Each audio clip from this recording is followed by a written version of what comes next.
Pag pinagpares mo sila, parang i-divide mo sa 2 kung ilan sila, di ba? Kunyari, ganyan. Oh. So, parang naging kakalahatiin mo yon kung ilan sila. So, i-multiply mo na ngayon yan, di ba? Parang ganyan.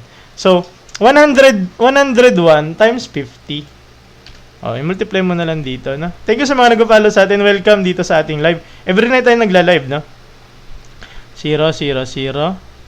Ito naman ay 5. 0, 5. Magiging 0, 5, 0, 5. Very good na yung nagsagot kanina. 50-50 yung sagot natin, no? Very good, no? Thank you sa mga nag-follow sa atin. Welcome, no? Sa ating live. Okay? Yes, pwede.